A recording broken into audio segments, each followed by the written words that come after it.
والصلاة والسلام على من لا نبي بعده. أما بعد، أعوذ بالله السميع العليم من الشيطان الرجيم من همزه ونفخه ونفسه. بسم الله الرحمن الرحيم.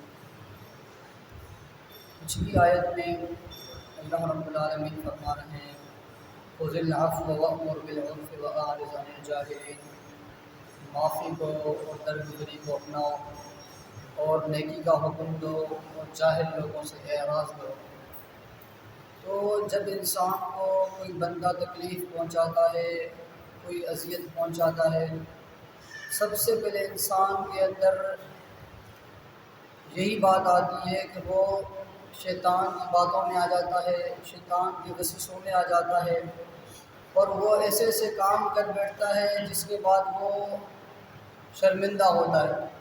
اس کی اگلی آیت میں اللہ رب العالمین فرما رہا ہے اِمَّا يَنزَغَنَّكَ مِنَ الشَّيْطَانِ نَزْغٌ فَاسْتَعِذْ بِاللَّهِ۔ جب بھی تمہیں شیطان کوئی وسوسہ پہنچائے تو سب سے پہلے کیا کرو؟ فَاسْتَعِذْ بِاللَّهِ، اللہ رب العالمین سے پناہ مانگو۔ إِنَّهُ سَمِيعٌ عَلِيمٌ، بے شک وہی سننے والا ہے اور جاننے والا ہے۔ اللہ کے رسول صلی اللہ علیہ وسلم کو جب مشرکین تکالیف پہنچاتے تھے، اذیتیں پہنچاتے تھے، تو اللہ کے رسول صلی اللہ علیہ وسلم غمزدہ ہو جاتے ہیں۔ تو اللہ رب العالمین میں یہ کہہ رہے ہیں کہ سب سے پہلے جو چیز اپنانی ہے وہ ہے معافی اور درگزری کو۔ دوسری بات، جو تم مشن چلا رہے ہو، جو تم کام چلا رہے ہو، اس پر گامزن ہو۔ یہ لوگ تکلیفیں پہنچاتے رہیں گے، آپ مصیبتیں پہنچاتے رہیں گے، آپ نے کیا کرنا ہے؟ جاہل لوگوں سے اعراض کر دینا ہے۔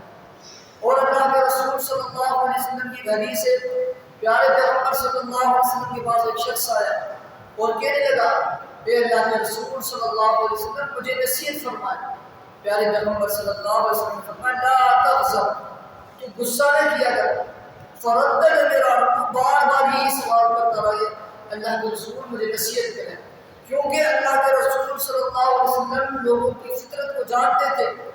تو جب بھی انسان کو کوئی مصیبت پہنچا دے تو سب سے پہلے انسان کو کیا کرنا چاہیے؟ اپنے غصے کو کنٹرول کرنا چاہیے۔ اللہ کے رسول صلی اللہ علیہ وسلم کو حدیث فرماتے ہیں لیس الشدید بالسرعہ انما الشدید الذی یملک نفسہ عند الغضب۔